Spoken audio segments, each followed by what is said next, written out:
गांव जीतेवाड़ा, राजस्थान।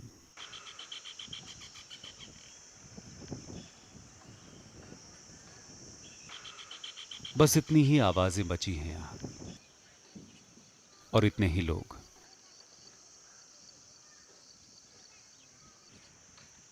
घरों से झांकते अंधेरे और उन पर लटकते ये ताले उम्मीद छोड़ चुके हैं आजाद होने की।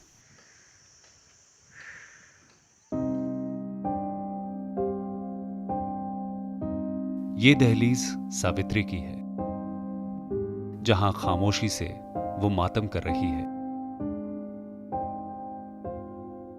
सावित्री के 8 बच्चे थे, अब 7 बचे हैं। कुछ महीने पहले उसके सबसे बड़े बेटे शेरशाह ने खुद को इस खूंटी से लटका लिया। खुदकुशी की वजह कोई समझ नहीं पाया। शेरशाह के 3 बच्चे हैं। वो शहर में ड्राइवर था और इस घर की जिम्मेदारी की गाड़ी भी वही चला रहा था। ये शेरशाह के पिता हैं, कैलाश। छोटी मोटी मजदूरी का काम करके उन्हें करीब 100 रुपए मिल जाते हैं रोज, जो मामूली साबित होते हैं इनके पूरे परिवार की भूख के सामने।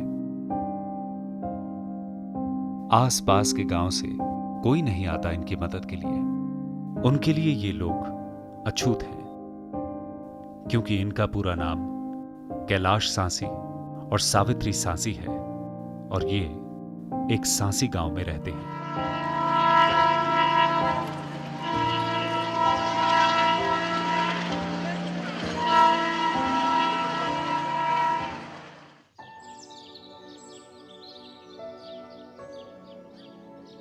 जित्तेवाड़ा जयपुर से महज 20 किलोमीटर की दूरी पर है। जयपुर के आसपास कई सांसी गांव हैं। उनकी भी जित्तेवाड़ा जैसी बेबस और मैली कहानी है।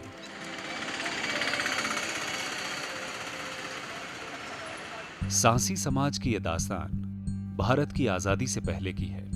1871 में अंग्रेजी हुकूमत ने कुछ क्रांतिकारी ट्राइब्स को काबू में करने के लिए उन पर एक काला कानून लागू किया, क्रिमिनल ट्राइब्स एक्ट, जिसकी शुरुआत उत्तर भारत से की, जिसमें कई जातियों के ऊपर क्रिमिनल ट्राइब होने का ठप्पा लगा दिया गया। धीरे धीरे 1924 में इसे सारे देश में लागू करके इन जातियों को नजरबंद कर समाज की मुख्य धारा से दूर कर दिया गया। भारत की आजादी के 5 साल बाद 31 अगस्त 1952 को इन जातियों के ऊपर से क्रिमिनल ट्राइब्स एक्ट हटाकर उन्हें आजाद किया गया।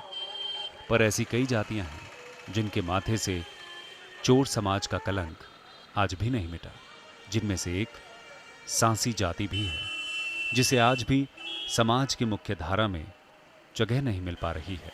आजादी के बाद सांसी, जिसे भांतू समाज भी कहा जाता है, उसे अनुसूचित जाति की सूची में डाल दिया गया और वो उलझ कर रह गए भारत के सामाजिक ताने बाने में। जयपुर की एक भीड़ भाड़ वाली सड़क पर कुछ अनोखा दिखाई दिया। 20 साल से इस कलाकार के पास बस ये जमीन है, छत नहीं। लोग न इसका धर्म जानते हैं और न इसकी जाति। बस ये कला है जो उसकी पहचान है। थोड़ी सराहना और कुछ पैसों के रूप में हमदर्दी मिल जाती है लोगों से उसे, जो काफी है जीने के लिए। यह भी एक चेहरा है समाज का। अजमेर, और ये है अजमेर में सांसी बस्ती। पूरे शहर में लोग ना ही इनसे कोई रिश्ता बनाना चाहते हैं और ना ही यहां आना चाहते हैं।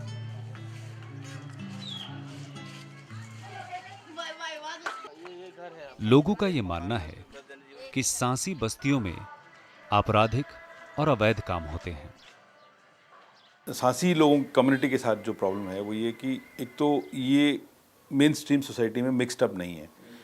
इनकी अलग ही कम्युनिटी है और मुश्किल से 1 या 2 परिवार इस बस्ती से अलग रहते हैं। ये जब भी बाहर निकलते हैं तो ही इंटरेक्ट करते हैं, अदरवाइज इन लोगों का आपस में ही सब कुछ है।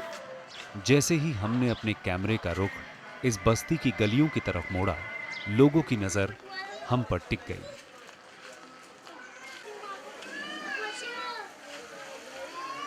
गलियों पर नालियों के कूड़े सजे हुए थे, न जाने कब से। हमें कोतवाल समझकर लोग हमारे पास एक के बाद एक शिकायत लेकर आने लगे, जैसे रेडियो पर अपना मनपसंद गीत सुनने वालों की फरमाइश की कतार। कोई आता है? नहीं सरकारी आदमी कोई आता है?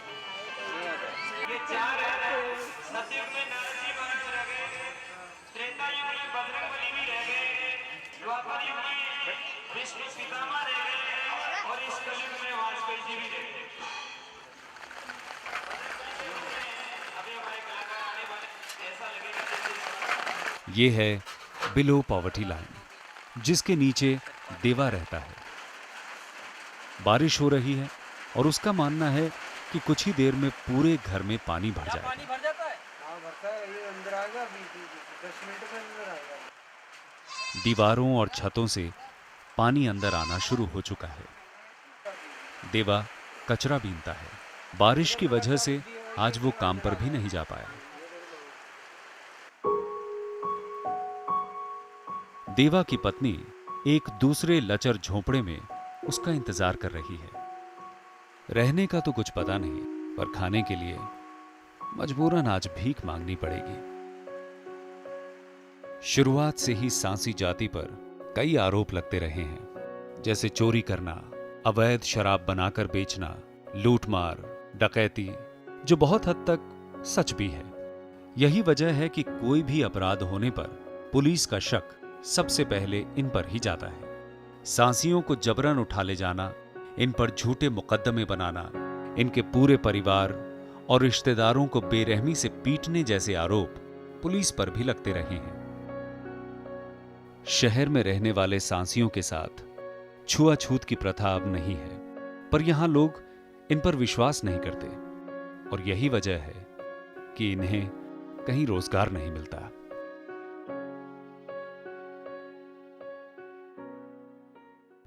जैसे स्कूल से छूटता था, हम लोग बाजार में जाते थे और पॉलिश करके अपना जीवन बसर करते थे। ये लोग यहाँ हर तरह की दिक्कतों से जूझ रहे हैं। ना ही इनके पास कोई ढंग का रोजगार है और ना ही शिक्षा। मांग के खाएंगे, जाएंगे मांग के खाएंगे, टेस्ट में।